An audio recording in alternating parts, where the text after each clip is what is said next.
Stephen Hawking said that people who boast about their IQ are losers. And he's right. IQ is certainly not the only thing that matters when it comes to wisdom or success in living a good life.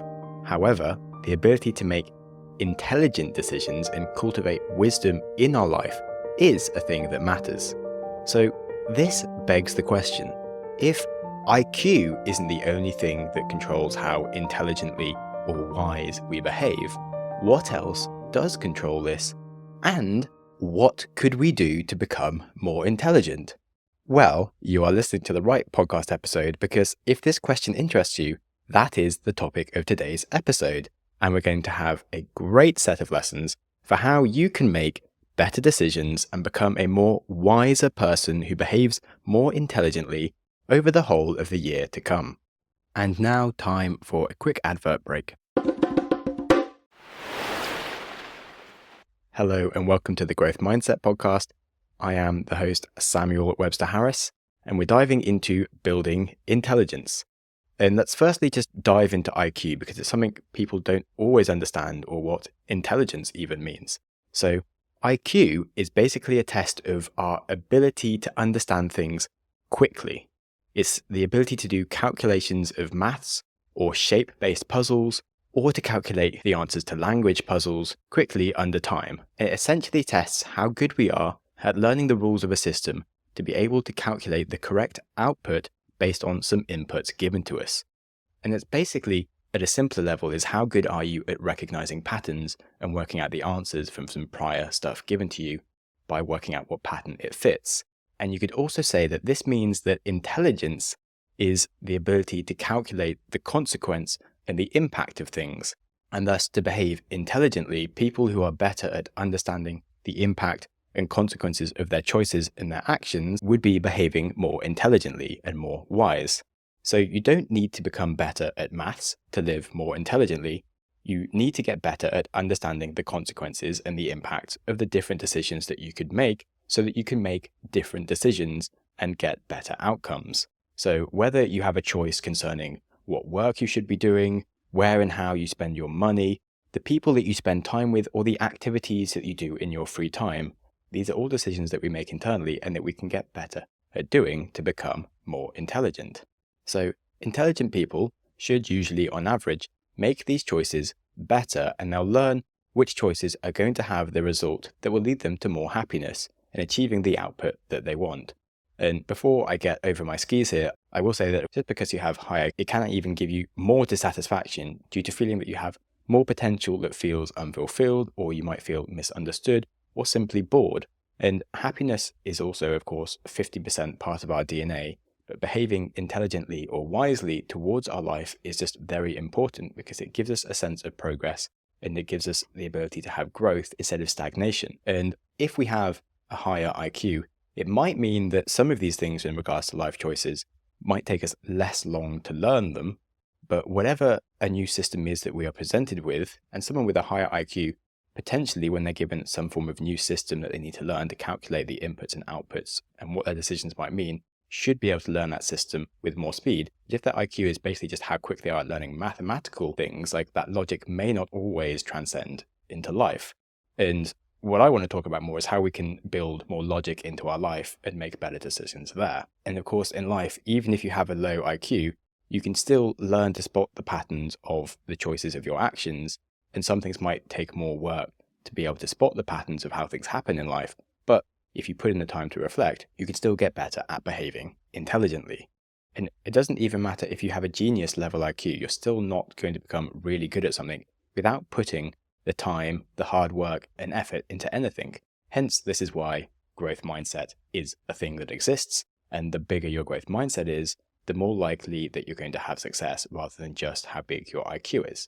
But sadly, IQ is something that can be tested for very easily, but it actually doesn't designate fully what your success will be, because it's not about how long it takes us to learn something or how natural we find the thing is to do.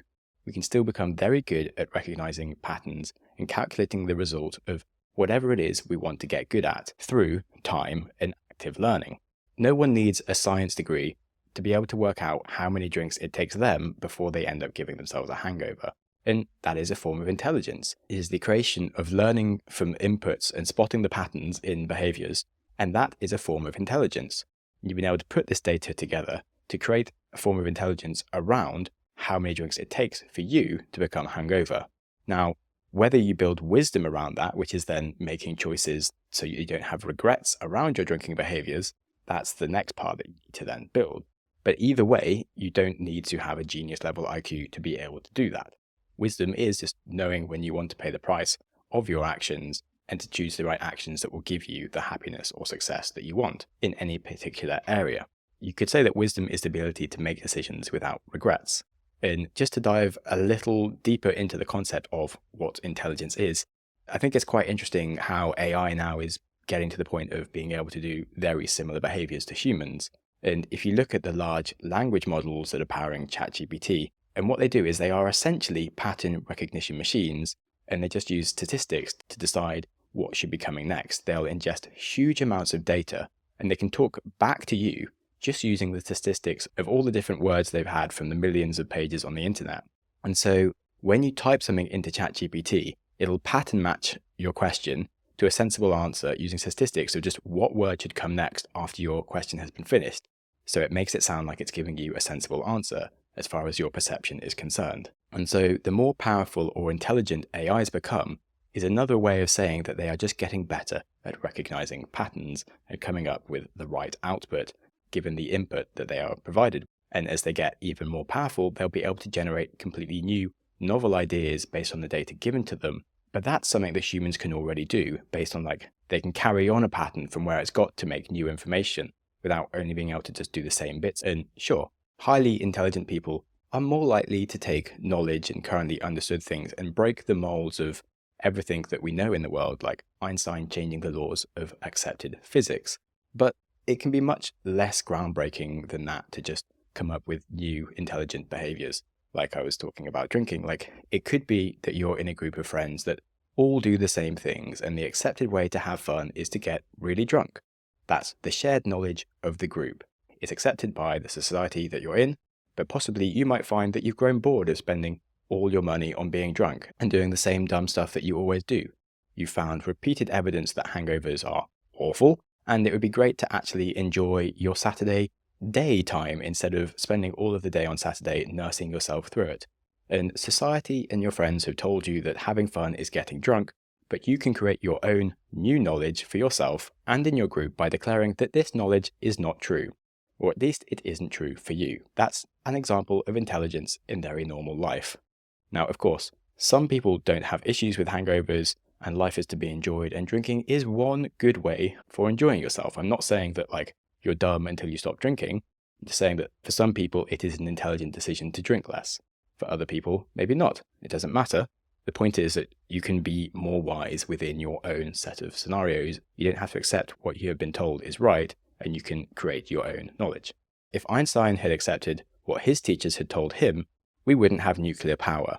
We wouldn't have half of our understanding of the known universe. So behaving more intelligently means that you make it easier for yourself to start spotting patterns in your environment and learn from your environment to make different decisions.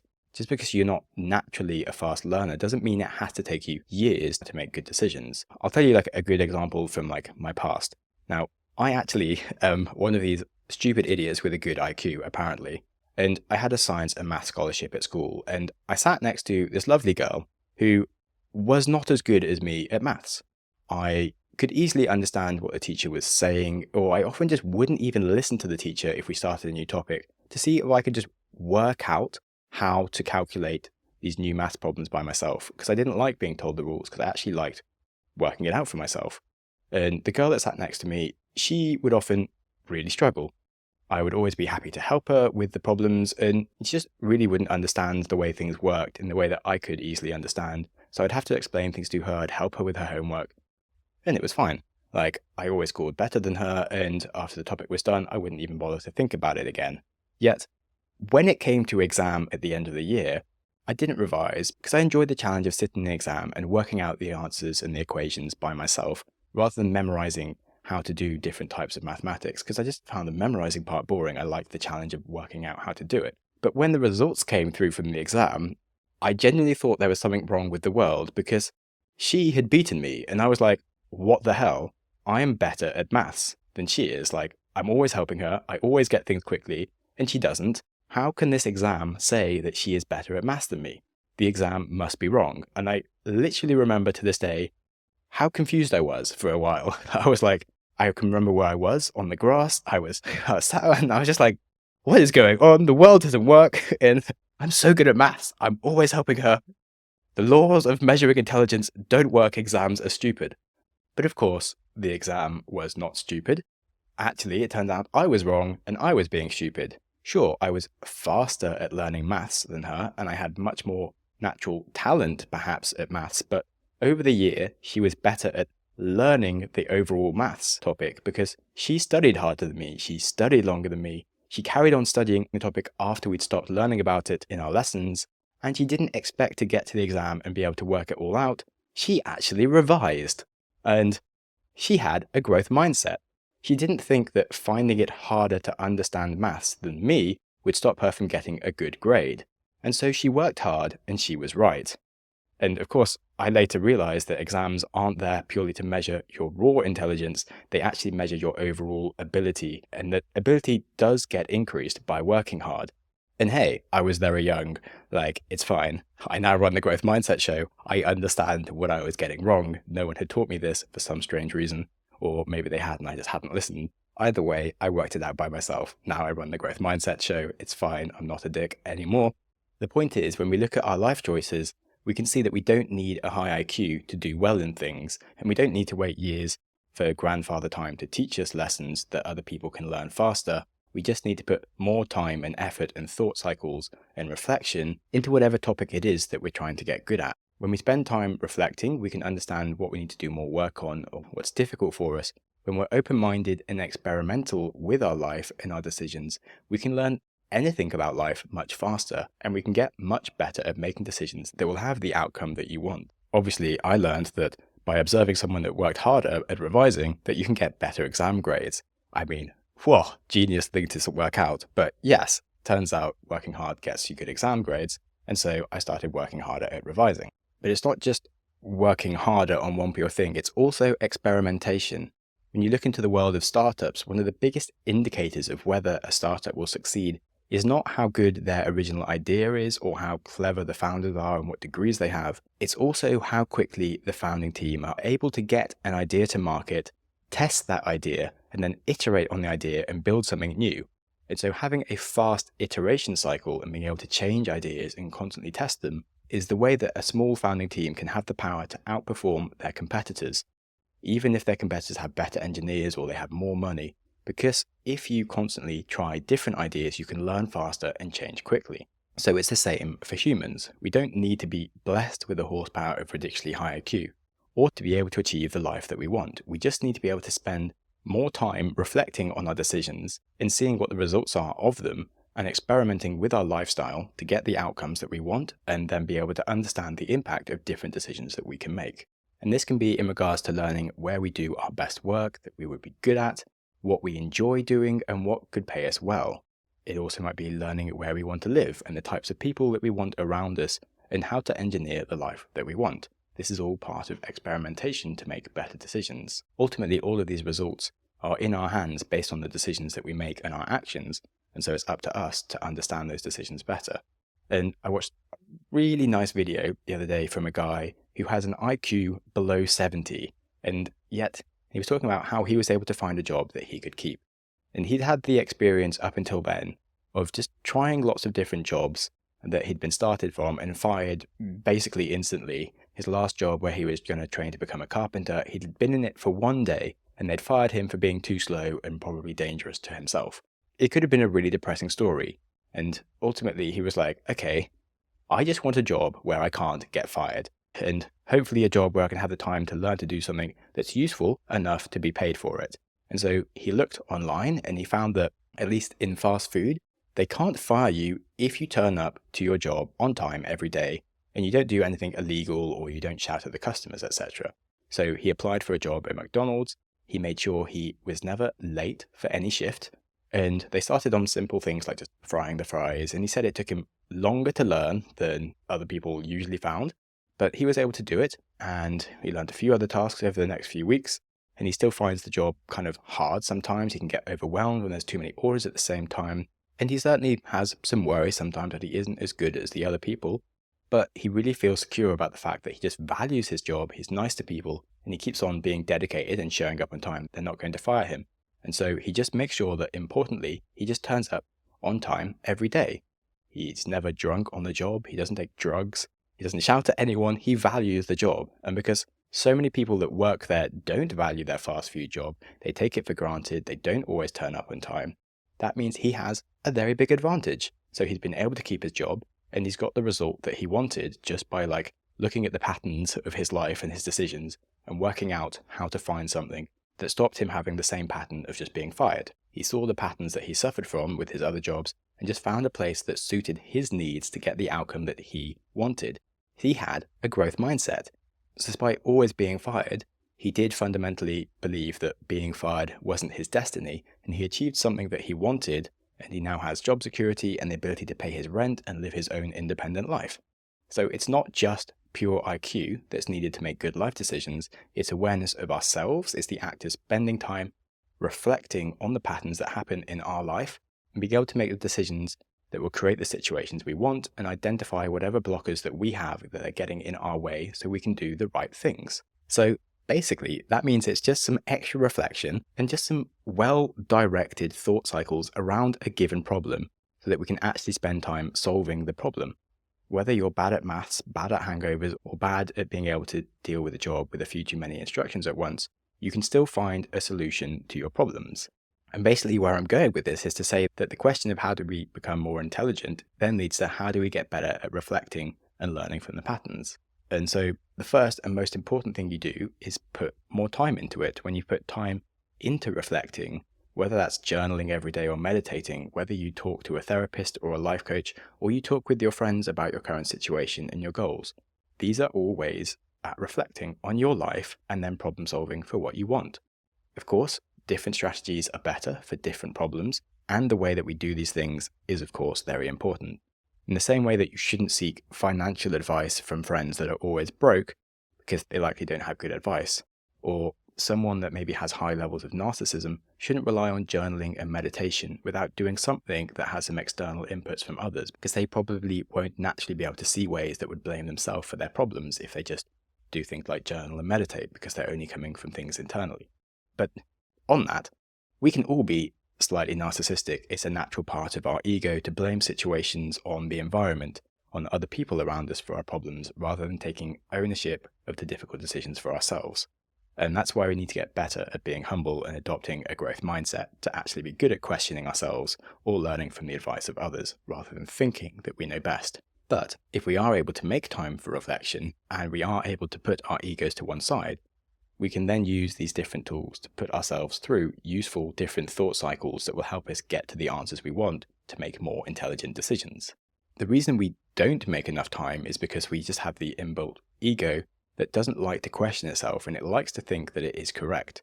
So we'll often run with our first thought or some prejudices that we don't even notice because that's what humans are built to do.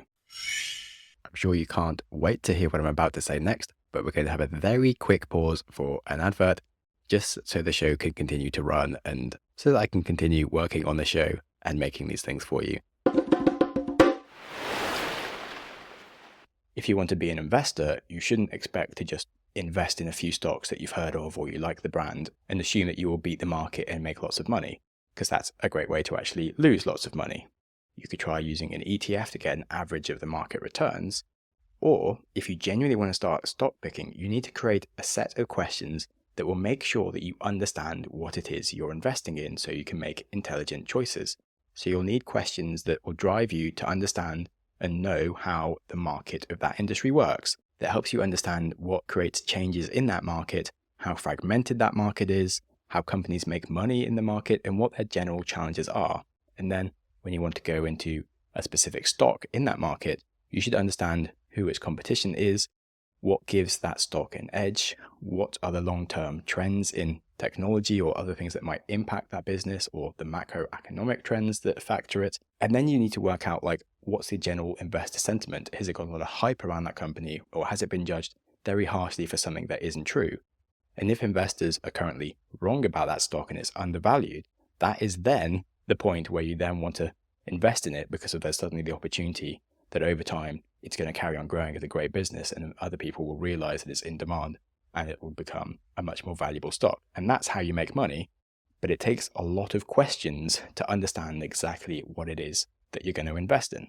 That's a lot of time. It's a lot of thought cycles into reflecting about a company and the market it's in to allow you to become intelligent enough to have a better framework for deciding if it is a good investment. So it's just a framework for spotting patterns for success in stock investing.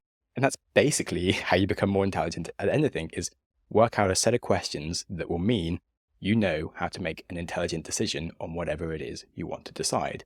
Of course, it's not instant, it takes time, but it allows you to make those intelligent decisions from a place of wisdom, regardless of your IQ. When it comes to choosing a business to invest your money in, it doesn't matter what your IQ is, because you can't instantly understand a good investment without knowing the answers to all those questions that I just asked earlier. So that was an example of some questions to make you more intelligent as an investor. But other ways that we can just spend time becoming better pattern recognizers in life at large would be, as I mentioned earlier, meditating, journaling, talking with friends with like an active framework to generating knowledge, or having like a therapist or a coach. And so to go into the benefits of meditating, this is supposedly the act of quietening the brain and not thinking. But of course, the monkey mind brings out a ton of stuff from within you and stops you from being completely quiet. And then to meditate is to wrestle with all these thoughts and try to get back to the ultimate goal of not thinking about anything and letting things go.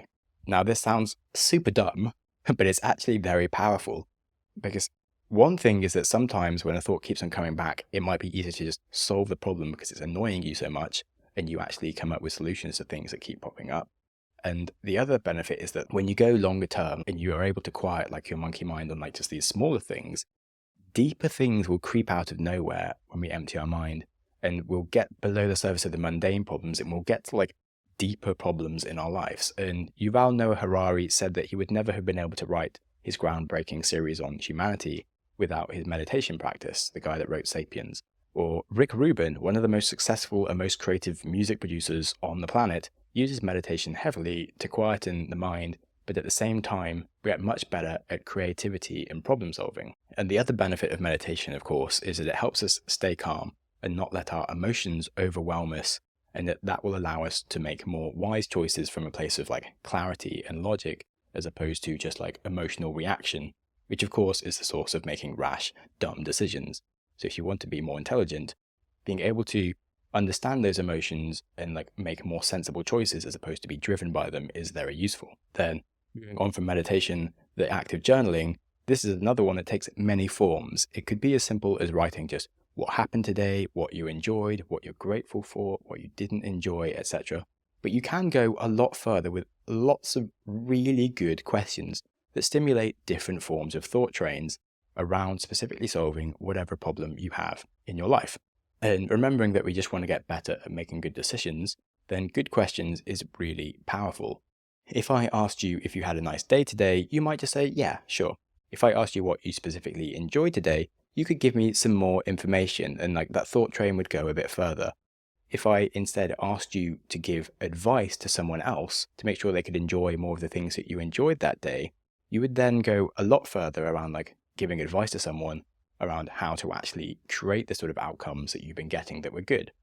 Those are some really useful things to know and that you maybe wouldn't even have reflected on without being asked it. So the point is, good questions drive good patterns of thinking that helps us spot the patterns that we're looking for to make better decisions. And there are so many amazing questions that I couldn't possibly go through them all now. So I'll put a list of just amazing journal prompts that you can use in the description that will just be very handy for you to have. If you have a specific problem, you can choose an appropriate question that will help with that. Otherwise, I also find it nice to just try and like tackle one random different question each day to just make me think about different things and perspectives as I'm just going through life. And then there are also great questions specifically more around business or dealing with burnout, questions to help with like life coaching or relationship questions to build more trust. There's prompts to help you deal with anxiety, or questions to help you build compassion, or questions that will help build motivation. There's just so many cool questions that you can use when you're journaling. It's so cool. Like, it's hard to explain why I love it so much, but honestly, a good question is so much important. It's often not even the answers, it's the ability to ask yourself better questions. And when I first started planning this episode, I was like, cool, I'm going to give a list of all my favorite questions. And then I opened up my set of questions that I have in Notion ready to choose at any point in time. And I was like, oh my God, I can never choose this. And yes, so I started feeling demotivated. And so I decided I'd go through my temporal motivation questions to help me complete this task of scripting the rest of this episode. So some questions that will give yourself a motivational boost if you're feeling lost are 4 simple prompts that will help you to consider how to complete doing something. The first question is, how would someone who's successful complete this goal? So someone who's successful at writing podcast episodes would just be decisive. They choose a few great questions in my situation. They acknowledge it's not the end of the world if they don't create the perfect example from the multitude of good options they have in front of them, and just get it done. The next question is, how would you feel if you didn't finish the required task? Well, I'd feel like I just wasted my day if I just let this defeat me. And if I reach the end of the day, and I'd probably reach the end of the day feeling annoyed and frustrated that I've got behind on my podcast task, and there's going to be a day tomorrow of stress and anxiety trying to like get the episode out quickly when I don't want to be dealing with that. And then the next question is, what is the next immediate step that you need to do? So in this scenario, for me, I guess I just need to make a list of 3 questions that would be worth anyone listening to this episode to journal about, and I'll just use those. Stop worrying about perfection or the fact that I could talk for literally an hour going through amazing questions you can ask yourself. And the final question to get yourself motivated to completing a task is, if you could do one thing to achieve your goal on time, what would it be? And so for me right now, I would just write out those questions, fill in some cool ways that you can explore your thoughts with those questions, and then cover solutions to your life problems, and I'd move on. So I did slightly cheat there by using the motivation questions as an example, but I do like to get a little bit meta on my things. If that was very confusing to listen to, I'm sorry. 3 other prompts that I do really like is a journaling question of what makes me feel relaxed. And that's a really nice question that one makes me feel relaxed by just listing out the things that reminds me that being relaxed is possible. And there's lots of things that I can do to be relaxed. And it often like prompts me to then go and do something like play guitar for a bit to chill out or go for a run, because it just primes me to do more behaviors that make me relaxed. A different question is, what am I craving? Now, that's not to do with food. It's more like what your cravings are for attention or success or money or love, happiness, passion, adventure. And this is a great journaling question to just let your thoughts spill out, and it just gets the juices flowing when you allow yourself to talk about your needs and your desires, and it helps you understand yourself, because we'll often hide our own real intentions and desires from ourselves, and allows you to become more wise around why you're making the decisions you want, why you're making the decisions you're currently making, and perhaps how they should change to actually really fulfill your needs. And that's really cool. Another question that I like asking is, what would I do if I didn't care what other people thought? And again, this is a great question for looking further into your own needs and just shedding yourself of expectations and those walls of thinking that control our life, and helps us to break out of those walls and just look in a different way at how we make the decisions that we make. Because often we forget that so many of our decisions are driven by what we think others will think of us. And then when we reflect on how we'd be different, we realize that it actually doesn't matter and we should just go and do those things. So it's really helpful in changing the sorts of decisions you make for the better. So anyway, I've given a few examples of how to ask good questions, and there are so many other brilliant questions that you could use, especially the anxiety ones or the ones for how to think about your life in a 30-year time horizon. And of course, it's the end of the year. There's a set of really good questions you can journal on around how to like reflect on the year that's just been and like build the sorts of habits and goals for next year. But to save this episode from being 3 hours long, I'm not going to go into them, and we will move on. Again, I will just put in the description of this episode just a link to my Notion page of different types of questions you can ask for different problems, because it's so good for things like relationships, anxiety, and all the other examples I gave. So now, on to talking with friends and using peers for making yourself wiser. Now, we can all use friends as a sounding board, whenever we have important decisions for advice, whether it's business, money, music, relationships, or just motivation to work harder and keep us accountable, we can always use friends to help in these areas by explaining our situation and our issues or ideas and getting feedback on them. It's good to talk to different friends, I think, about different sorts of problems and to have some diversity in the opinions you get. And of course, we'll all have different sorts of people that are better at different sorts of things. But honestly, you can be surprised by the sorts of advice you get. And especially when you come to like relationships and things, people often don't talk about the sorts of problems they've been to and the things that they've learned. And it can be really enlightening when you talk about sort of more personal stuff with people who actually share some very personal things back. And it can actually bring you closer together as well as make you wiser. Another thing that I was doing in the pool that I've spoken about before on the podcast is talking about our roses and thorns at the end of every day. Now, this means that you'll just talk about what you enjoyed and what went well that day and what you didn't like that day, what was crap. And it's actually just a really nice way to just reflect on your day and it just helps you understand each other. It allows you to hear yourself talk about the things that you want to change and remember what's actually going on and why you're doing them. I genuinely think it makes you like a little bit wiser and it makes you a better communicator with the people around you and understanding who you're dealing with, etc. And another thing that we did was when we had big expeditions, we'd also talk about the things that we learned from the whole experience. So after we'd done like the 2-week trek across Annapurna, we talked about the things that we'd learned from that expedition and the things that we wanted to leave behind. And those are some really great questions to talk about with a friend or a partner in regards to things like the end of the year or after you've had a holiday together, or maybe your job is changing, because it really pushes you to reflect more deeply on those situations that happen.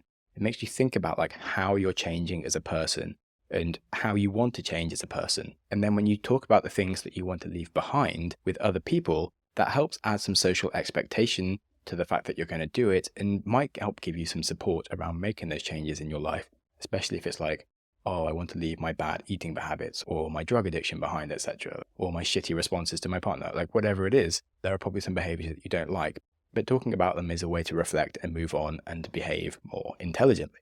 So besides friends, we can go one step further and use a therapist or a coach to help make us even more wise. If you like taking some professional external guidance to help you make better decisions can be really, really useful because these people are experts at helping you identify patterns in your life, fixing them and making better choices. Like that is their job. Sadly, they aren't always free. Often they're quite expensive, but it can be worth investing the time and the money into the guidance that will help you level up your wisdom, your ability to pursue success or happiness.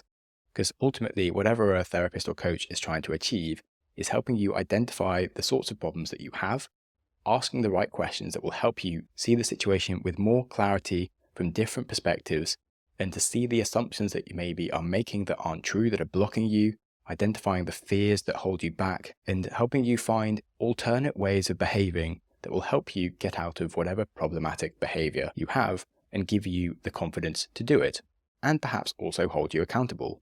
It's a few things that all sound quite simple because, well, it kind of is. They just aren't obvious things that you would do by ourselves. So essentially, yes, a therapist or a coach, they just ask the right questions and they listen, and they're probably quite good at already spotting these patterns and helping you spot the patterns for yourself, which is the whole point of this episode, is to help you get better at spotting the patterns for yourself and taking that time and giving the right sort of tools to ask better questions to spot these patterns for yourself, to make these choices. A common phrase in growth mindset is deliberate practice. And that's in regards to the fact that it's not just about the time that we put into work or practicing a skill, but the way that we do it. So if you're a musician, it's not just about playing songs that you can already play and practicing scales that you already know, but it's about deliberate practice where you take new challenging songs and you practice it until you can play it perfectly 3 times in a row. It's about learning new scales, or perhaps taking a song that you know, but changing the key dynamically so it gives you a mental workout. It's just doing things that push you to become better.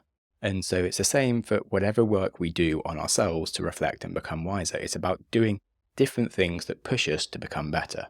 So we do need some diversity and change in the types of sources that we use to challenge ourselves and stimulate us to grow more. That could mean listening to different types of podcasts and books, having different types of behaviors to give us more space and time, and using different people, such as coaches, therapists, friends, to give us different sorts of advice, different styles of feedback, etc. It's certainly the same for the questions that we ask ourselves when journaling or when talking to friends that we hang out with and ask for advice from. Because that's why I said I like to try and have like one random question from my list of questions that just kind of like throw me off into like new ways of thinking and new perspectives without even planning it too much. Because it's just nice to have the diversity and surprise without expecting that you know what is the best question to even ask yourself right now, rather than expecting that you even know what is the best question to ask yourself right now. We all need diversity and change in whatever sources that we use to challenge ourselves and grow in life. It can be really rewarding to change your coach or therapist if you have one, just to experience those different styles working in those different ways. So yeah, do keep it varied. Don't rely too heavily on one tool. Like if you have a therapist, great, use them properly, go to them, but don't refuse to use any of these other tools. Get better at talking with your friends and like getting guidance from them and growing, because you don't want to be dependent on just a therapist for the rest of your life, etc. And ultimately, the better you get at creating different sources of wisdom in your life, and the more you create this like innate hunger inside you and curiosity for improvement, and the more time you put into questioning yourself, means that you will spend more time building more wisdom in your life and becoming better at making decisions. Of course, the point of this whole podcast is to make you remember that intelligence is not just a fixed trait based on IQ. Intelligence is actually just our ability to make better decisions based on different scenarios, and that we can build that intelligence for ourselves by doing the work. Just like my expectation that being good at understanding maths would make me a good mathematician, that was wrong. You have to put in that work before the end of the year. Again, everything that we do in life does take time, and understanding the right sorts of behaviors that we need to put time into to get better at seeing the patterns in whatever challenge it is that we're facing will create the outcomes that we want. It is as simple as that, putting time into the right sorts of behaviors that help you spot the right patterns you need. Sadly, that doesn't mean that it's easy. Putting in time and effort and work into things isn't easy. Questioning yourself and accepting that you don't make the right decisions already right now does require putting the ego to one side. It requires you to build a growth mindset, but you can do it and you can achieve the goals you want. Get better at reflecting, look for those patterns in your life, ask yourself better questions, and change your life for the better. Here you are. Those are the tools. I hope you enjoy it. Thank you so much for listening. If you enjoyed this episode, please do leave me a good rating on Spotify, YouTube, iTunes. All of these things are super, super handy for me and will make me feel good and happy. And if you do have any questions or feedback, then please email me at growthmindsetpodcast@gmail.com and I will get back to you. And on that, remember that life is to be enjoyed. So don't put that off until some future goal is eventually achieved. Like, it is something to incorporate into your life as it happens, because life happens now, today. So be kind to yourself, and whilst you're at it, be kind to someone else too. Thank you so much for listening.